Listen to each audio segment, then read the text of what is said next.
Hello बच्चों, Gangwar institute for NEET channel पे आप सभी का स्वागत है। मैं हूं डॉक्टर हरिओम गंगवार और बेटा एनटीए के द्वारा एक पब्लिक नोटिस रिलीज किया गया है आज यानी 20 अक्टूबर 2020 को।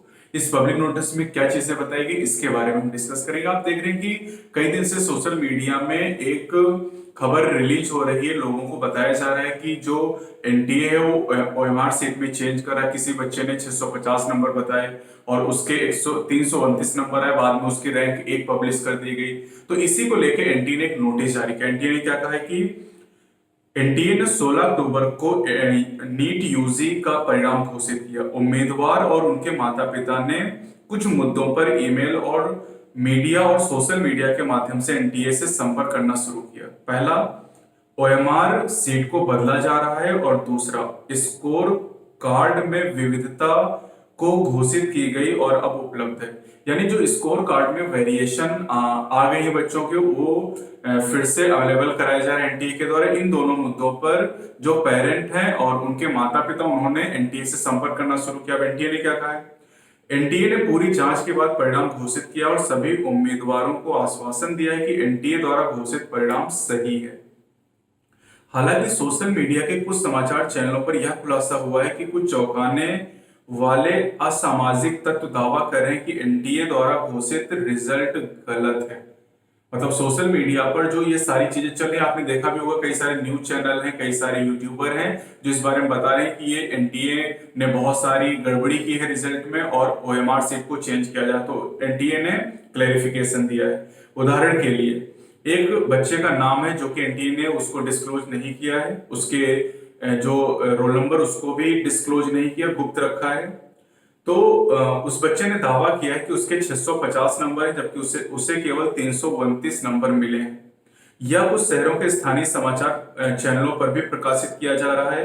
खबर पूरी तरीके से फर्जी, मनगढ़ंत और केवल एक पक्षी है। यानी इस खबर में कोई भी सच्चाई नहीं है। इस फर्जी खबर को प्रसारित करने से पहले न्यूज चैनल को एनटीए से पुष्टि करनी चाहिए थी। मतलब जिस भी न्यूज चैनल ने इसे पब्लिश किया है, एक बार एनटीए से पूछना चाहिए था, उसका पक्ष भी लेना चाहिए था। केवल बच्चे की बात सुनकर और इस तरह की खबर प्रसारित करना ये पूरी तरीके से गलत है।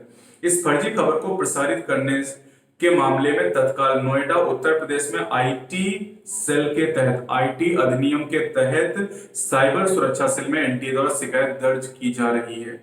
इस संदर्भ में यह स्पष्ट किया गया कि एनटीए द्वारा सभी वास्तविक शिकायतों पर विचार किया जाएगा। हालांकि छेड़छाड़ और मनगढ़ंत मामलों को गंभीरता से देखा जाएगा और एनटीए को ऐसे उम्मीदवारों या ऐसे उम्मीदवारों का प्रतिनिधित्व करने वाले अन्य बेईमान दलालों के खिलाफ संबंधित कानून के अनुसार कानूनी कार्रवाई करने के लिए बाध्य हो जाएगा।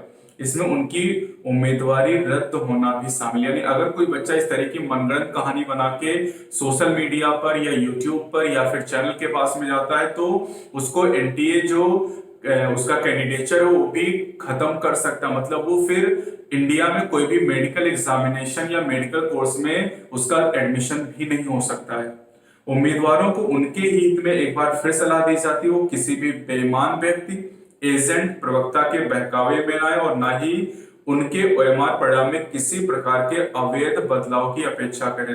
अन्यथा किसी भी ऐसे सभी व्यक्तियों के खिलाफ कानूनी और दंडात्मक कार्रवाई की जा सकती है, शुरू की जाएगी, जो नकली समाचार फैलाने और एनटीए की छवि और प्रतिष्ठा को खराब करने में शामिल है।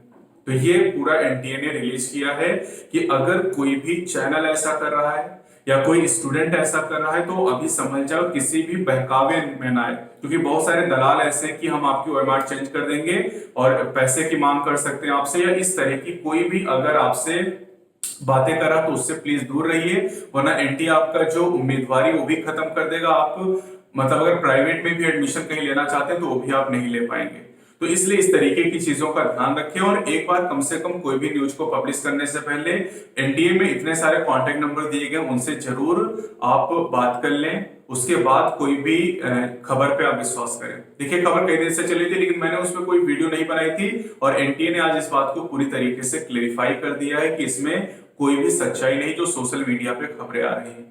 तो आप भी अपनी पढ़ाई पे फोकस करें, इन सारी बातों पे फोकस ना करिए, क्योंकि ये चीजें नई नई चीजें निकल के आती रहेंगी। बहुत सारे यूट्यूबर व्यूज के लिए नई नई खबरें चलाते रहते हैं, इस तरह की मनगढ़ंत कहानियां बनाते रहते हैं और मतलब लाइव सेशन चलाते रहते हैं, उससे कोई फर्क नहीं पड़ेगा। आप अपनी पढ़ाई पे फोकस करिए, क्योंकि 6 महीने के बाद नीट का एग्जाम फिर से आएगा 2021 में। उसके लिए बेहतर तरीके से आप प्रिपेयर करिए, क्योंकि इन सब चक्कर में काउंसलिंग होने तक 1.5-2 महीने निकल जाएगा। और कई सारे यूट्यूब चैनल ऐसे हैं, एक नंबर के गधे हैं, मतलब जो बताते हैं कि 150 नंबर पे कॉलेज मिल जाएगा। मॉपअप राउंड को पता नहीं उन लोगों ने क्या समझ रखा, मतलब कभी एग्जाम नहीं दिया नीट का, कभी कोई काउंसलिंग नहीं कराई, लेकिन वो आपको बताते हैं कि काउंसलिंग कैसे करनी है और मॉपअप राउंड में कैसे 150 नंबर पे कॉलेज मिल जाएगा। ऐसे लोगों को अनसब्सक्राइब कर दो तुरंत पहले तो, और एकदम दूर रहिए। पढ़ाई लिखाई नहीं कराते हैं इनके। आप अगर अपलोड देखोगे तो केवल ये काउंसलिंग रिजल्ट इन्हीं की जानकारी देते हैं, पढ़ाई लिखाई से इनका कोई मतलब नहीं है, इनका तो इन्हीं चीजों से मतलब है। तो ऐसी चीजों से दूर रहिए। देखिए हम लोग क्या करते हैं, हम लोग मेन पढ़ाई पे फोकस करते हैं, लेकिन बीच में अगर ऐसी कोई न्यूज आती है तो उसको पब्लिश कर देते हैं। आप पिछले पुराने 50 वीडियो देखिए, उसमें 2-3 वीडियो ऐसे मिल जाएंगे जहां पर हमने रिजल्ट के बारे में बात की है, या आगे हम काउंसलिंग के बारे में बात करेंगे। अब काउंसलिंग की 50 वीडियो आ चुकी है, अभी काउंसलिंग के बारे में कोई अनाउंसमेंट नहीं हुआ है, एमसीसी अनाउंसमेंट करने वाला, लेकिन उसके बारे में बहुत सारी वीडियोस आ चुकी हैं। तो आप पढ़ाई करिए, क्योंकि इन चीजों से आपका कोई भला नहीं होने वाला है। और ये भी एक सच्चाई है, ये भी कड़वी सच्चाई है कि पढ़ाई लिखाई वाले चैनल पे कम भीड़ होती है। जहां पे फालतू की बातें होती हैं कि काउंसलिंग कैसे करानी, मॉपअप राउंड कैसे कराना है, वहां पर ज्यादा बच्चे भीड़ लगाते हैं। स्ट्रेटेजी बता दीजिए कि स्ट्रेटेजी क्या होनी चाहिए, कितने घंटे पढ़ना है, उस पर व्यूज देख लीजिए और पढ़ाई की वीडियो पे व्यूज देख लीजिए। इससे आपको पता चल जाएगा कि कितना बच्चा पढ़ना चाहता है और कितना बच्चा केवल उसको तुक्का लगाने का तरीका बता दीजिए। मतलब आप सोचिए कि 15 लाख बच्चे होते हैं और 15 लाख बच्चों में से केवल आप मान के चलिए 5% बच्चे कॉलेज जाते हैं। 95% बच्चे क्यों सेलेक्ट नहीं होते? क्योंकि वो बाकी चीजों के चक्कर में पड़े रहते हैं। 5% बच्चे का सिलेक्शन होता है जो अपने काम को लेकर सीरियस होता है। तो आप ये सब काम छोड़ के और अपने काम पे ध्यान दीजिए। आप पढ़ाई करते रहिए, पढ़ाई के साथ जो भी इंफॉर्मेशन वो मैं आपको देता रहूंगा, उसके लिए आप निश्चिंत रहिए। जो भी इंफॉर्मेशन एनटीए के द्वारा प्रोवाइड की जाएगी, जो भी आपके लिए जरूरी होगी काउंसलिंग से रिलेटेड, वो सारी चीजें मैं आपको बताऊंगा।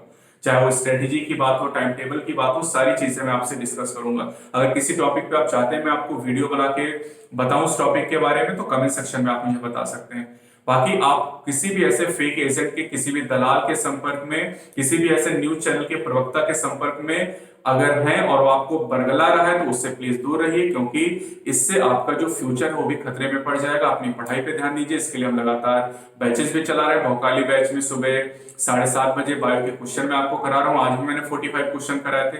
कल सुबह फिर हम इससे क्वेश्चन करेंगे।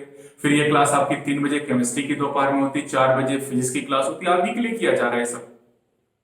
तो आप इन चीजों का बेनिफिट उठाइए और नीट 2021 के लिए अच्छी तरीके से लग जाइए। नीट 2021 में अगर आप सिलेक्शन लेना चाहते हैं तो उसके लिए जरूरी कि अभी से आप शुरुआत करें, क्योंकि जब आखिर में टाइम आता है ना, जब 1 महीने बचता, तब बच्चा एकदम कि अब क्या पढ़ लें। अभी बहुत टाइम, अभी आप पढ़िए।